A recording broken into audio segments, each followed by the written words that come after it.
توشہ خانہ یہ ایک ایسا لفظ ہے جو حالیہ 8 مہینوں میں بہت مقبول ہوا ہے اور اسے عمران خان کے خلاف استعمال کرنے کی ہر ممکن کوشش تو کی گئی ہے، لیکن اس سے بہت سے پچھلے کھاتے بھی کھلے ہیں۔ سیاستدانوں کے کھاتے تو سامنے آ چکے ہیں، لیکن اب توشہ خانہ میں حاضر سروس اور ریٹائرڈ جرنیلوں کا کھاتا کیا کھلنے جا رہا ہے؟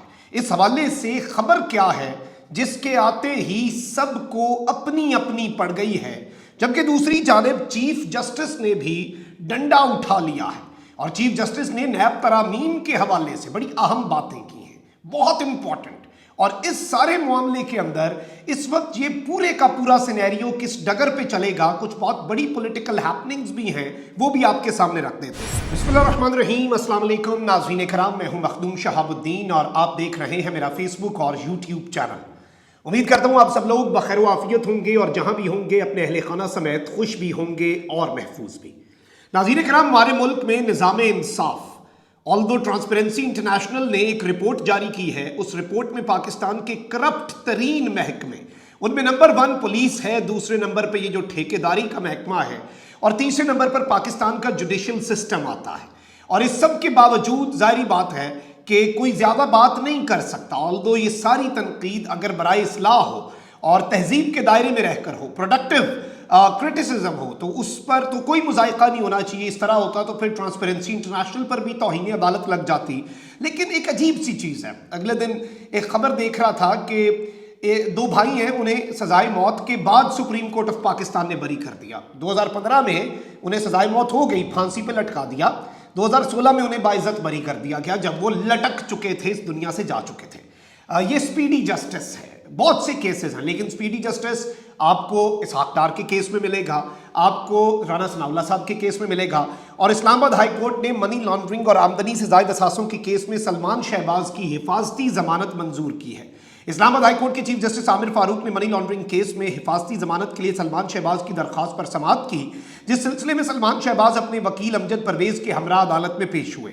درخواست گزار نے کہا کہ 2018 میں بیرون ملک گیا اور 2020 میں مقدمہ بنایا گیا اور منی لانڈرنگ کیس میں FIA کا کوئی کال اپ نوٹس نہیں ملا۔ عدالت نے اشتہاری قرار دینے کی کارروائی بھی غیر حاضری میں کی۔ حفاظتی ضمانت منظور کی جائے تاکہ لاہور کی متعلقہ عدالت میں پیش ہو سکوں۔ دوران سماعت چیف جسٹس نے سوال کیا کہ کس عدالت میں پیش ہونا ہے۔ اس پر امجد پرویز نے کہا کہ اسپیشل جج سینٹرل لاہور کی عدالت میں پیش ہونا ہے۔ عدالت نے سلمان شہباز کے وکیل کے دلائل سننے کے بعد جناب وزیر اعظم پاکستان شہباز شریف اور حکمران خاندان، جو مریم کہتی ہیں نا حکمران خاندان، یہ جمہوریت میں یہ ٹرم بھی ہے ان کے کاغذوں میں، اس کے ایک فرد کی 14 دن کی حفاظتی ضمانت منظور کر لی اور سلمان شہباز کو 14 روز میں لاہور کی متعلقہ عدالت میں پیش ہونے کا حکم جاری کر دیا ہے۔ اس سب کے اندر دوسری جانب اسلام آباد ہائی کورٹ نے نیب کو بھی سلمان شہباز کو گرفتار کرنے سے روک دیا۔ سلمان شہباز نے لاہور کی احتساب عدالت میں سرنڈر کرنے کے لیے حفاظتی ضمانت لی۔ آمدن سے زائد اثاثہ جات کیس میں عدم حاضری پر سلمان شہباز صاحب اشتہاری ہیں اس وقت تک، اور جس طرح سے انہیں یہ معاملہ ہوا ہے، ایک جانب یہ بات آپ کے سامنے رکھنا بہت ضروری تھی، میں زیادہ کچھ نہیں بولوں گا لیکن سیلف ایکسپلینیٹری ہے۔ وہیں دوسری جانب عمران خان صاحب نے کہا ہے کہ پنجاب اسمبلی اسی مہینے تحلیل ہونے جا رہی ہے۔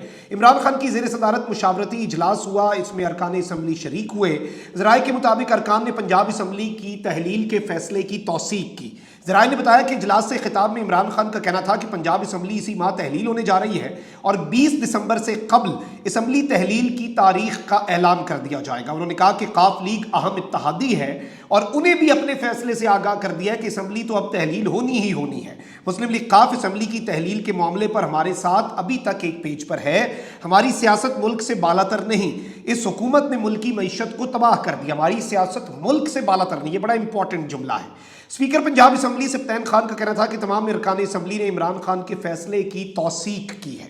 یہ کچھ ڈیولپمنٹ تھیں، اب مین خبروں پر بھی آ جاتے ہیں۔ البتہ یہ بھی بڑی امپورٹنٹ خبریں تھیں، سلمان شہباز اور خان صاحب کی یہ سٹیٹمنٹ۔ اسلام آباد میں chief justice of Pakistan justice Umar Ata Bandial نے کہا ہے کہ نیب قانون کے غلط استعمال سے کتنے لوگوں کے کاروبار تباہ ہو چکے ہیں، جبکہ نیب ترامیم سے فائدہ صرف ترمیم کرنے والوں کو ہی ہوا ہے۔ یہ بہت امپورٹنٹ ریمارکس ہیں۔ سپریم کورٹ میں نیب ترامیم کے خلاف عمران خان کی درخواست پر سماعت ہوئی، جس میں چیئرمین PTI کے وکیل خواجہ حارث نے دلائل دیتے ہوئے کہا کہ ایگزیکٹو اپنا کام نہ کرے تو لوگ عدالتوں کے پاس ہی آتے ہیں۔